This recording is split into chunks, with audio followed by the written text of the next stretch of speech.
My name's Dianne Roenicke. I am 54 years old. Today's date is October 3rd, 2015. I'm in Sacramento, California, and the relationship to the person I'm interviewing, she is my mother. My name is Patricia Leonard. I'm 85 years old, next month 86. Today's date is October 3rd, 2015. Location is Sacramento, California, and I'm here with my daughter. So we're here at StoryCorps, Mother, and I'd like to talk to you about how you grew up here in Sacramento and what, kind of formed your life. And, you've had a long life, so I'm going to get started, okay? So tell me a little bit about how you grew up and what were kind of the changes that happened for you. Well, first of all, I was born in the old Sacramento County Hospital, which is now UC Davis. And my mother was an American Indian woman, and my father was an Irishman. My mom had gone to a federal Indian school in Oregon called Chimawa. And my father was one of, I was told, 16 children in an Irish Catholic family. So there was a lot of conflict, mainly because of the differences in their cultures. Neither of my parents had what I would call a real home. My mother's father was murdered when she was a young woman, and my father came from so many children that it was often very chaotic. So many brothers. There were 8 brothers, I believe. And they loved to drink and carouse and do all manner of things. And so one of my earliest memories in life was when my father's mother died, and all of the drinking and all of the profanity that was going on around me. My father said, and I'll never forget this, because he was so angry with his father, that he was going to dance on his father's grave when he died.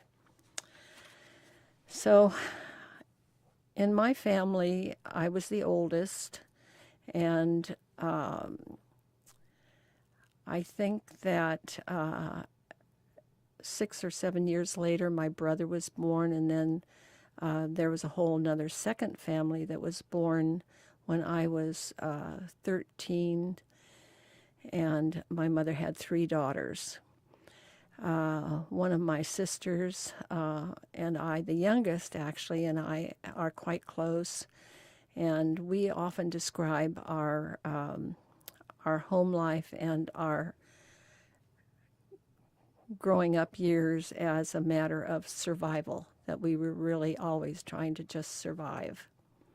When you were about 12 or 13, you left your home, what you described as your home.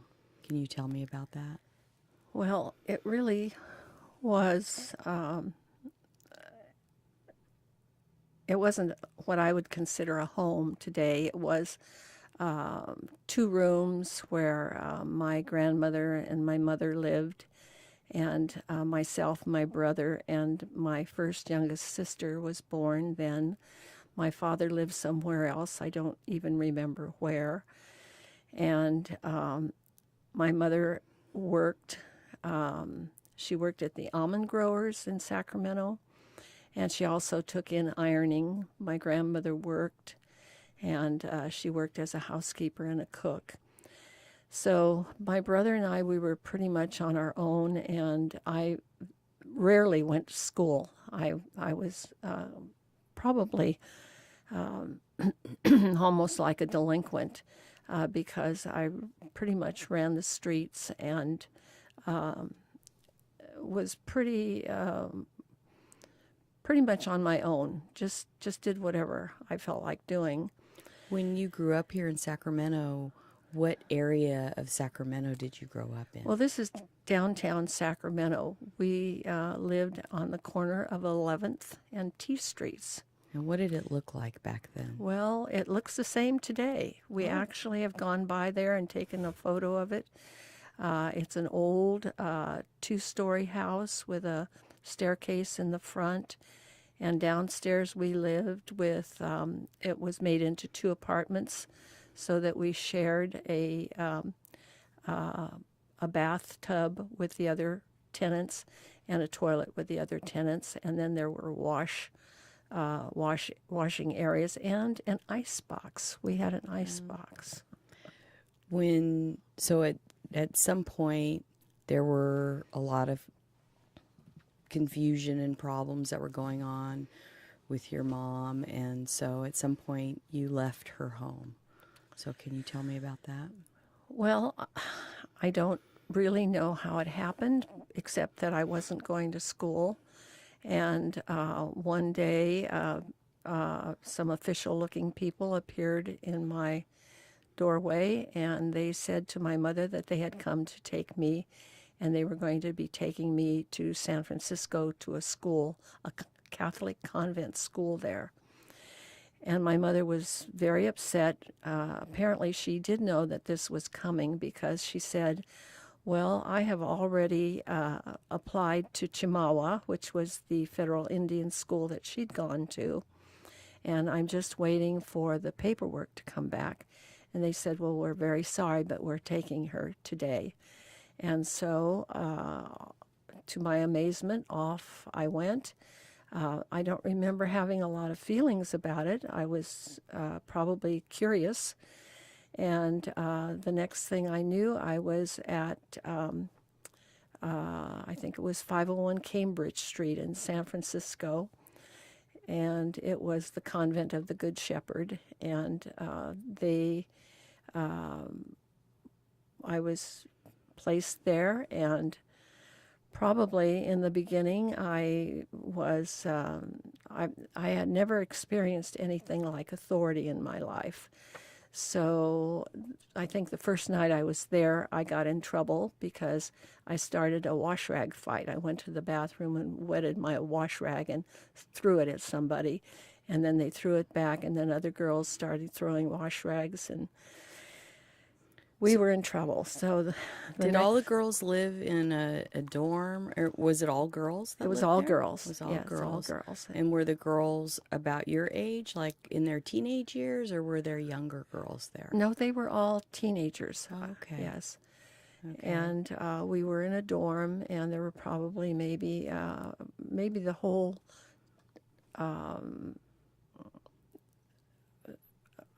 probably maybe 30 or 40 girls in one dorm. Mm-hmm.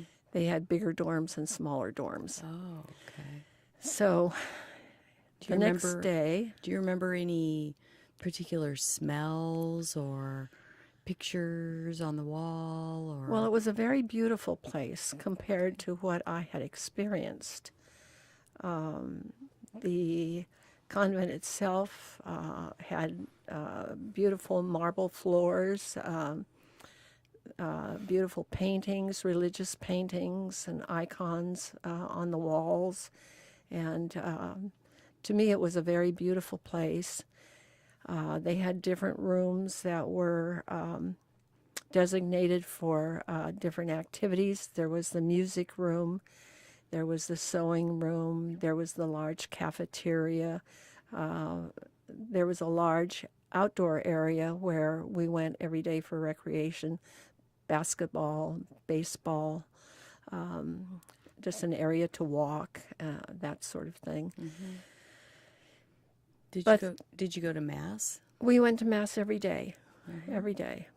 Every morning, the first thing we did was get up, get ready, get dressed, and go down the line up, and we went to Mass. And then after Mass was breakfast. Okay. What do you think after living? So how long did you live there? Well, the usual amount of time that a girl was there was 6 months. But in my case, I really liked it there. because it represented peace and quiet. And I really liked to go to school there, and I was able to do all of the things. I loved music, so I took piano lessons, I had violin lessons, I was in the chorus, and eventually I learned how to play the pipe organ and did play the pipe organ one time for midnight mass. I also took ballet. They had dancing lessons. They had the emphasis was very much on education. Was there any particular woman, sister, nun that you became close to? There was, What yes, was her name? Marie Consolata. And why did you like her? I don't know. I don't know, except that she was the principal of the school. She was also the one who played the piano. She was also my violin teacher. She taught Spanish, and so I took Spanish. Everything she did, I wanted to do. And she became a great role model for me, and I just really loved her dearly. So how long did you stay there? I ended up staying there for 3.5 years until I graduated from high school. They used to ask me approximately every 6 months or so if I wanted to go home, and I would always say no. During the time that I was there, my mother and my grandmother and my little sisters then, I had 2 at that time, came to visit me. They probably visited maybe twice because it was an ordeal for them to come from Sacramento to San Francisco, and the expense for them and the planning and all of that was difficult. So, and my father never did come to visit me, so I never saw him during that time. How did you end up coming back to Sacramento? Well, I sat down with Mother Consolata. We called the nun's mother. And we were going over my transcript, getting ready for me to graduate from high school. And she said to me, you could go to college. You have the ability, and you have now you're graduating. And I said, college? Nobody in my family has ever gone to college. I said, my grandmother had a 6th grade education. My mother, I think, had an 8th grade education or 9th grade, and my father had about an 8th grade education. So I don't know anything about college. So before I was sent back to Sacramento, because I had then graduated, they did offer me to stay in San Francisco in a foster home and go to Lone Mountain College. But at that point, my mother had a baby, another baby, so now I had 3 little sisters, and I wanted to go home, and in my mind, I was going to go home to help. And I did. They did allow me to go home, and I went into the house the day I arrived, and I was completely shocked. I had forgotten what the poverty looked like, and the 2 rooms, what they looked like. Mm-hmm. And so I was there for 24 hours, and then some official, again, looking people came back, and I think they were from Catholic Social Services, and they said, we are going to take you to Stanford Home because you can't stay here. There's not any room for you. And I was so sad.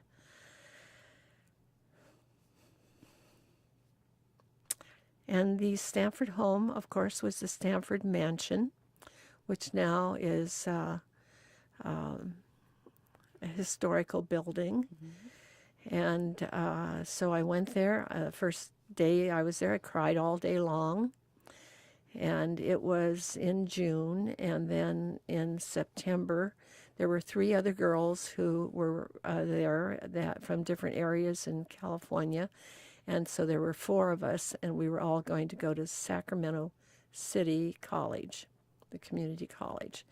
So at that time, then it became a little, the other girls who were at Stanford Home were all high school girls, but we were the 4 college girls, and we had to walk. We walked everywhere. We walked to the bus to catch many blocks to the bus to catch the bus to go out to Sac City. We always liked to study in the downtown library. I used to love to go to the Capitol State Library, big, beautiful tables and chairs, and so we always would go to the library and study, and so I lived there, and they had mass there every day too. And then I lived there for until I was 20. And then And finished Sac City. And then at some point, you left school, right? Well, I had been sponsored by the Seroptimus Club while I was at Stanford, and they had paid all of my expenses there, and of course my living costs, I guess, were sponsored by Catholic Social Services. And then I messed up. In those days they didn't have a lot of counseling, but I was supposed to go on to UC Berkeley to school, and I dropped my History 17B or 17A course, and so I couldn't go. And so I was ready to move on, and one of the girls who was a high school student at Stanford and myself, we said, well, we don't have any money, we don't have any place to live, we don't have a place to go, so let's go and join the Air Force. And we did. And so you joined the Air Force, and then you went through basic training, and then you got out of the Air Force, and then what did you do? Well, I need to say that we went into the Air Force in May, and in June, a war was declared against Korea. And so we were eligible for veterans benefits.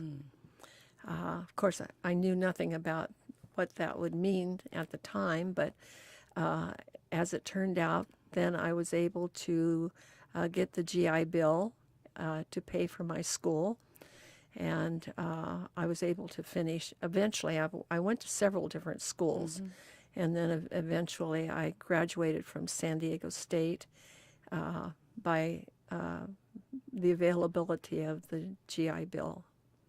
And we were already born, myself, my brothers, right? When you finally graduated Well, from you college? and your brother Mark were born. Eric was, I was pregnant when I was a senior at Sac State, Wow. my last semester, yeah. At Sac State or I San mean, Diego San State? Diego State, San yeah. Diego State, okay. Majoring in psychology. Okay. I'd changed my major several times. I had started out with the intention of being a school teacher. Then in majoring in music, I was going to be a music teacher since music was the most important thing in my life always. And then I changed to, let me see, I think I changed to Spanish. And because I've always loved Spanish too, and still do, speak Spanish. And then a friend of mine, who was your godmother, by the way, she went to work for the probation department. And this was during the time I was being a mother to you. And she said, why don't you come to work for the probation department? And I said, oh, well, I never thought about that. And so I changed my major. I was majoring in psychology then, and then applied, took the exam, and I could have gone to work for the welfare department or the probation department, and chose the probation department. And ended up being a probation officer. How do you think working in a field where it was particularly male dominated formed your career? Well, that's interesting because my parents were elderly. I wanted to come back.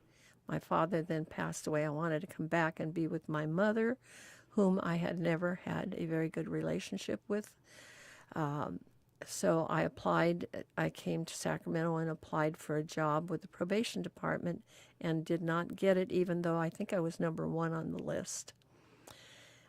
They sent me several times job openings. One was to work with the drug unit. One was to work with another unit. And every time, the first time they said it was because I was a woman. I couldn't work in that unit. And then I talked to my sister, again, my youngest sister, Nancy, who is very much of a feminist. And she said, that is not legal. And you need to apply to, and I've forgotten the agency, I think it's a California agency that handles employment and discrimination. And so she and we filled out the paperwork and waited. We waited a long time, like maybe a year or so. And finally, I got a phone call one day saying, we've contacted the probation department, and you are going to be able to come to work for them. It is a discrimination suit, and they are willing to pay you, I think it was $5,000, and give you a job. Will you accept? And I said, yes, I would. So that brought you and two of us back to Sacramento. Right. To be here. And at the time that I was just starting high school, and my younger brother in high school. In junior high school. Yeah. Yeah. I mean, ninth grade. So, yeah. And so you had many different opportunities or jobs while you worked with the probation department. Well, in the beginning, I was very fearful. I thought they're probably going to put me behind the building pulling weeds. But as it turned out, I did have my first assignment that was about, I think, 65 cases, and they were all men. So this was a brand new era for women working in probation. There weren't very many women in the probation department either. I don't remember how many, but I don't think it was many more than maybe 40. And the leadership was all men. Yes, is that correct? Yes, yeah, okay. Yeah, all men. And in San Diego, where I had worked earlier, you could only have a caseload of children and women. If you were a woman. If you were a woman, Okay. yeah. But now this was a different time, and so the caseload I had was all men. A few women, but mainly all men, yeah. What do you think was your biggest hurdle working in a department where it was particularly male-dominated, dominated by law enforcement, kind of a militaristic focus? I mean, that's kind of how law enforcement is, versus, child welfare, which is a little different.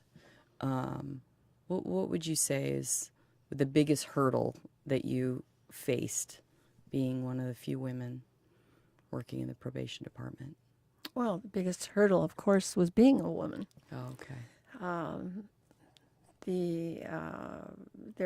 And then, of course, everyone knew that I had come to work via a lawsuit against the probation department in Sacramento County. So often I was kind of chided for that, and I can remember one day there was a drawer that I was trying to open, and it was stuck, and I turned to this man and said, could you help me? And he said, "Do it yourself," he said. You know, and made some snide remark. And then my supervisor came by and he opened it. So, I mean, there was that kind of challenge too. Yeah. So, in terms of the women that have been really formidable in your life and have I think that's the wrong choice of words, not formidable. influenced you, I Influence, suppose. yes. Yeah. Nobody's been formidable. Oh, really? Okay. Okay. That's a scary word, right? Oh, well, I don't know. Maybe. Who have those been, and how have they helped you to be resilient? Well, I believe that the most important person in my life was my maternal grandmother, who, going back into my childhood with all the chaos and violence, she was always there to rescue me. When my family lived in Oak Park, I can remember getting on the old streetcar with my dog. They allowed me to bring my dog and coming down to 11th and T with my dog and staying with my grandmother for the weekend. And she, even though she was, she could read and write, she had a beautiful handwriting, even though she had not much education. She would read poetry to me. She always wanted to talk about the President of the United States. Voting was extremely important to her because she'd gone through the women's suffrage thing, and she would always want me to memorize the President's cabinet. So she was very important, and she really blessed me in that she was a very good cook, and she'd always say to me, "What would you like to have for breakfast?" And whatever I said, she would fix it. So that was the nurturing that I needed. And then, of course, when I was living in the convent, the nuns were marvelous. They were wonderful women, and I could be pretty much an impish person myself. I remember making fun of this one nun she was very tall and she had very big feet. And I used to make her face turn red. I would tease her and she'd get all red. And one time I put a fake snake in among these artichokes and I called out, "Mother Mary, come and look." And she came and she jumped about 3 feet off the floor when she thought she saw a snake. And then I laughed so hard. I had my devilish moments. So she and then one of the nuns taught me how to walk in high-heeled shoes for graduation. The one nun that I was always afraid of course, was the one I got in trouble with in the beginning.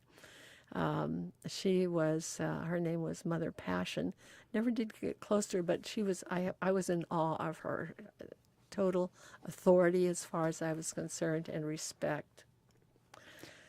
How have you passed those values down to me and now to my children? Well, that's a good question. I think that all of us are good cooks in the family. We certainly have passed that on to you're a wonderful cook, and your daughters are good cooks. Even though my granddaughter Grace is only 15, she loves to cook. And I've always wanted to nurture the children through food. So when they've been at my house, I know I've spoiled them. And I've always wanted to fix whatever they wanted to eat and always talk about their health to them, and wanted them to make good choices, eat good food. And then, of course, because of my career in probation, I'm very much pro-law and pro-law enforcement, and I want them to be. I think I passed on to you. I think I told you and your brothers when you were young, if you ever do anything wrong and get in juvenile hall, I'm not bringing you out. Do you remember that? Yes, I do remember that. Okay. And that kept me on the straight and narrow. Right. Right. Yes, I do remember that. Right. So I think I'm very much a law and order person. Do you think that the influences of the Catholic Church and being in the convent created that for you? Yes. Oh, yes, I do. Again, I came from a chaotic, violent environment with no sense of respect or authority for anyone, and then went into an environment where I learned how to respect the nuns and the other girls that I lived with, and over time, I did become a baptized Catholic at my choice. I have always had a very great faith. I pray. I was delighted when the Pope visited the USA, and I got all your texts about that. yeah, right, right. I was very excited about that. What would you say so you're almost 86 years old, what would you say has been your personal greatest accomplishment? So that's the first question I'll ask you. What's been your personal greatest accomplishment? Well, I suppose being a mother, I would consider the greatest accomplishment. And then, of course, that brings me to your brother Mark, who suffered a traumatic brain injury when he was 17 and was in a coma for a year. And the medical doctors were not wanting me to bring him home, but I insisted that I was going to bring him home as a total care patient.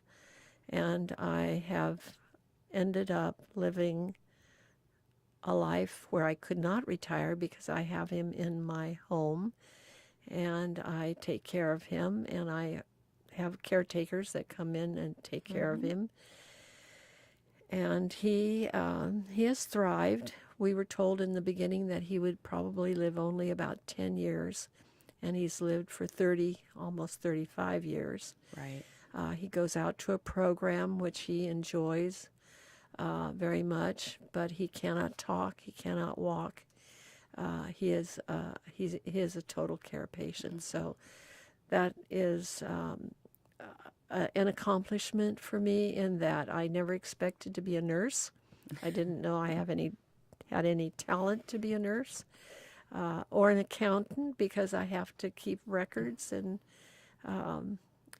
have to do probate accounting and an employer. And watching his diet and all manner of things. So that is probably my greatest accomplishment. I've always felt that I lived my life, and he had a right to live his. And who's to judge whether or not anybody who's capable and walking around and can care for themselves, who's to judge whether that person is happier than he is as a total care patient?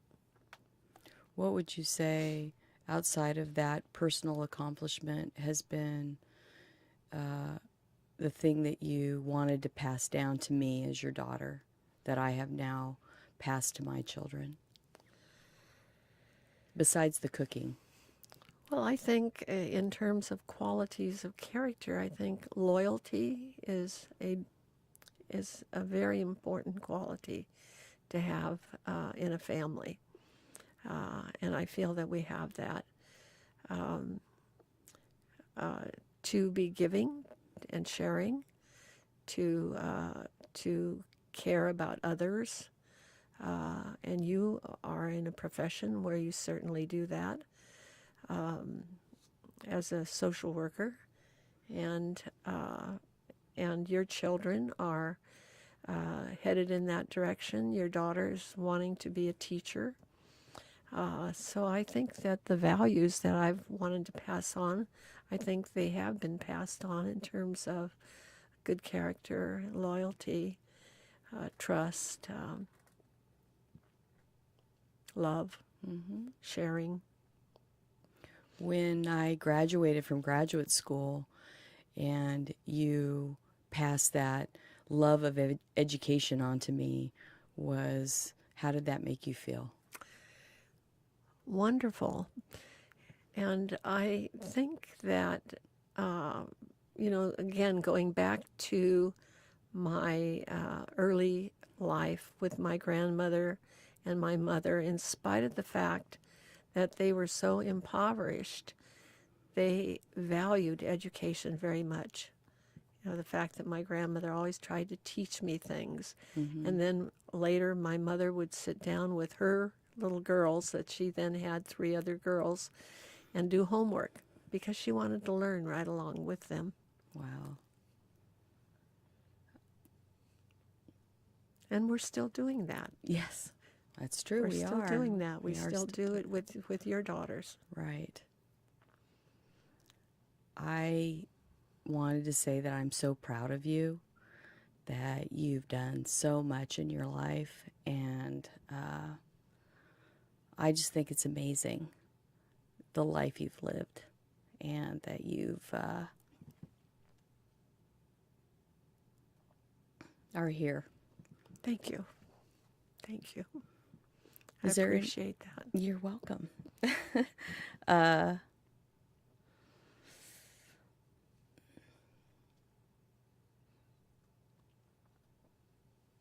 Is there anything else you'd like to add?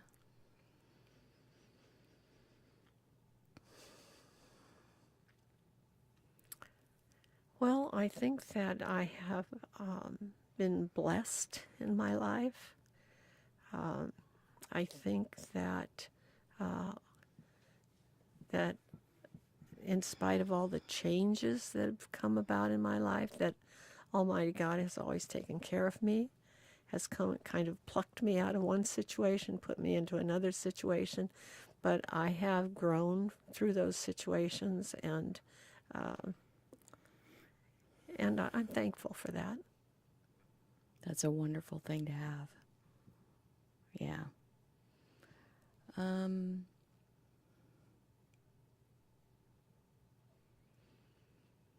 Trying to think of our closing comments. How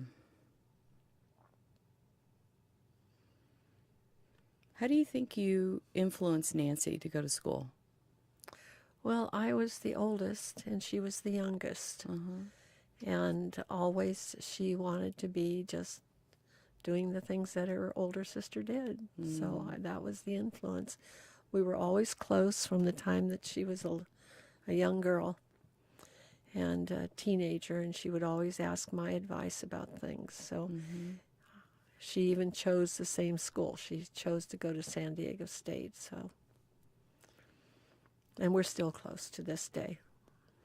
And you provided her in my life to be a very good role model for me as well. And I've wanted to be like her. Yes. So she's been like my big sister. Yes. Yeah. Well, this has been a wonderful opportunity for me to get to know you better, as even though you're my mom. And I just want to thank you very much for being willing to do this today. You're welcome. And I'm grateful that you care enough to want me to do this. I love you. Love you too.